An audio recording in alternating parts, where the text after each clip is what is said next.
Azərbaycanda bəzi yerlərə giriş faktiki olaraq qadağan edilib. Bu sirli yerlərdə nələr olması haqqında müxtəlif fikirlər var. Bəs görəsən girişinə qadağa qoyulan yerlərdə nələr var? Diqqətiniz bizdə Yeri olsun. Mulaq YouTube kanalı ölkəmizdə giriş qadağan olunmuş yerlərin adını açıqlayır. Videomuza keçməzdən öncə kanala abunə olmağı unutmayın. Sizin dəstəyiniz bizim üçün önəmlidir. Azərbaycan tarixinin ən qanlı məkanlarından olan Nargin adasına girişə icazə yoxdur. Bura həm də Kabus adası deyirlər. Nargin adası yeni adı ilə Böyük Zirə adası Bakı buxtasını sərt Xəzər rüzgarlarından qoruyan təbii dalğa qıran rolunu oynayır. Bu ada tariximizdə də özünə məxsus yerini qoruyur. Ada Şirvanşahlar dövlətinin yaranmasına və süqutuna, General Sisiyanovun qətlinə, Rus kazaklarının Bakı küçələrində at çapmasına şahidlik edib. Deyilənə görə Böyük Zirə adasına ikinci adı Rusiya çarı Böyük Pyotr verib.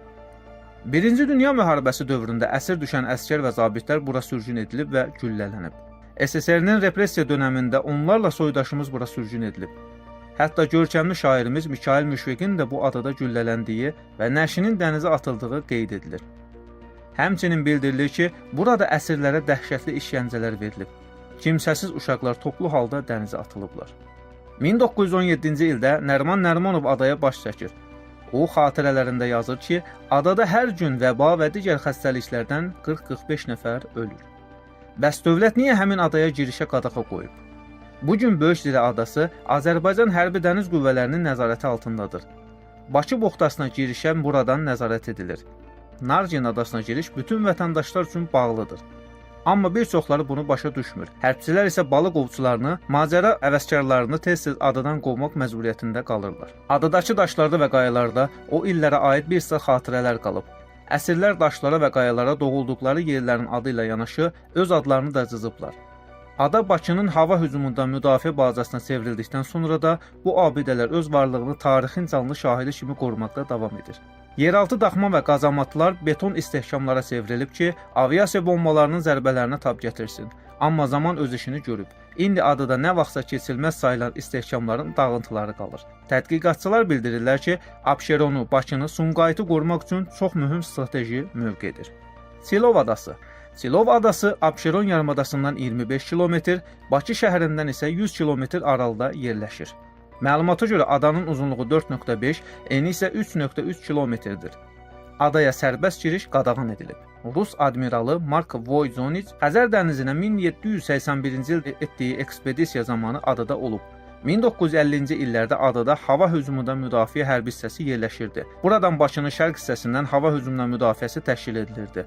Bu məqsədlə adada Z-75 zenit raket kompleksi yerləşdirilmişdi. 1992-93-cü illərdə Rusiya qoşunları adadan tamamilə çıxarılıb.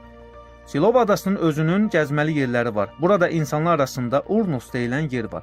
Uzun buruna oxşadığı üçün ona belə ad verilib. Əsasən yay aylarında şagirdlər ora piknik və ekskursiyaya gedirlər.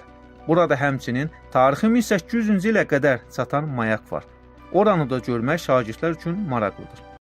Yerli mediada bu dağ haqqında kifayət qədər yazılar gedib və bu günə qədər də oranı Razinin adı ilə hallandırırlar. Bəli, Rusiyanın ən məşhur quldurlarından biri Stepan Razin bir müddət bu dağda yaşayıb və oğurladığı qızıllar və digər sərvətlə yanaşı Salyan xanının qızı ilə burada həyat sürüb. Lakin Razinin inancına görə quldurbaşı evli ola bilməzdi və Salyan xanının qızını əlləri ilə boğub Xəzər dənizinə atıb. Bura çox qeyri-adi bir yer olduğu üçün əldə etdiyi var dövləti küllü miqdarda qızıl və zinət əşyaları olan sandıqları xüsusi otaqda gizlədib. Sonradan digər səfərlərə çıxıb. Bu gün də burada Razinin gizli xəzinəsi olması barədə fikirlər səslənir. Hətta Sovet dövründə qara arxeoloq deyilən xəzinə ovçuları uzun illər burada axtarış ediblər. Sovet təhlükəsizlik orqanları araşdırma aparıblar. Kiçik bir xəzinədən və Razinin dəstəsinə aid əldə edilən 17-ci əsrə aid güllələr, ox və nizə uzluqları, odlu və soyuq silahların qalıqları, zinət və bəzək əşyaları, geyim elementlərini gizlin surətdə Moskvaya daşıyıblar. Mağara ilə üzbəyüz həyat evlərindən birində qara arxeoloq yaşayırdı. Onun haqqında təxminən 2000-ci ilin əvvəllərində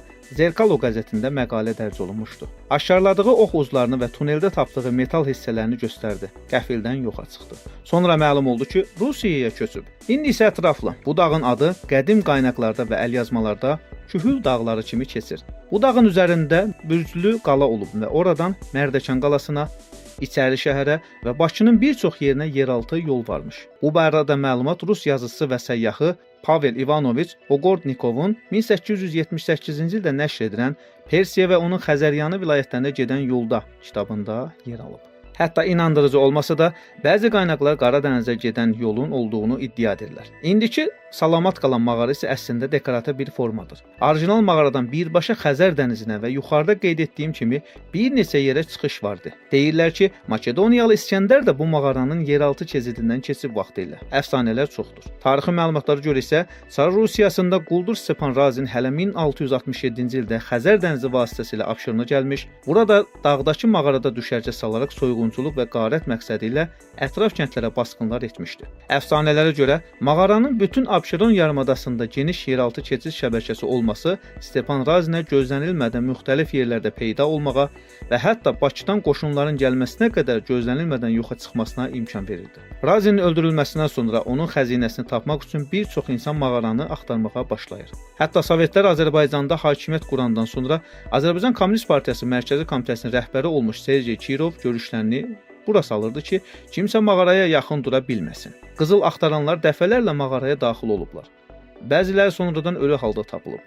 İndiki mağaranın girişi sonradan düzəlmədi. Əslində buranın girişi yuxarı hissədə olub və ora düşmək üçün kəndirdən və taxta nərdivanlardan istifadə edilib.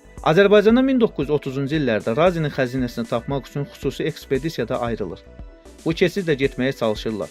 Lakin orada artıq oksigen olmadığı üçün geri qayıtmağa məcbur olurlar. Qərar alınır ki, daha böyük bir araşdırma qrupu yaradılsın.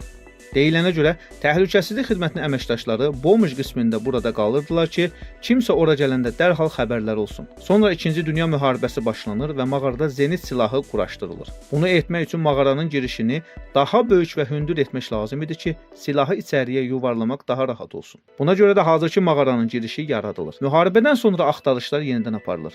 Lakin nəticə əldə edilmədiyi üçün buranı partlatmaq qərarına gəlirlər. Mağara bir neçə dəfə partladılıb. İlk tıxanma təxminən 40-cı illərin sonu, 50-ci illərin əvvəlləri idi. Köhnə əfsanəyə görə tunelin bir neçə məktəblinin itkin düşməsi səbəbindən partladılması elan edilir. Maraqlı hadisələrdən biri də Lenin adına Pioner Təşkilatının 60 illiyi adına peşə parkının salınması zamanı baş verir. 3 içməli su quyusu tapılır ki, birbaşa mağaraya çıxışı olur. Bu su quyuları mağarada gizlənənlər üçün həyat mənbəsi olub. Moskvadan gələn əmirlər dərhal onları da məhv edirlər. Əfsanələrə inansaq, bu mağarada olan xəzinənin dəyəri milyonlarla dollar qiymətindədir və ən əsası bunu tapan Bakının yeraltı yollarına girişi də tapa biləcək. Çünki bu yollar üzərində çox sirlər saxlayır. Hətta Makedoniyalı İskəndər və digər tarixi dövrlərə aid nadir arxeoloji tapıntılar əldə edilə bilər. Deyilənlərə görə Rusiya bu günün özündə də mağaraya nəzarət edir ki, kimsə xəzinəyə yol əldə edə bilməsin. Bəlkə buna görə də orada tədqiqatlar aparılmasına izin verilmir. Deyilənə görə Aleksandr Dumanın Qraf Monte Cristo əsərinin qəhrəmanı Edmond Dantesin tapdığı xəzinənin yeri və həcmi də müəllifin Bakıda eşitdiyi Razinin xəzinəsindən yaranıb. Videomuzu bəyəndinizsə kanala abunə olmağı və rəy yazmağı unutmayın.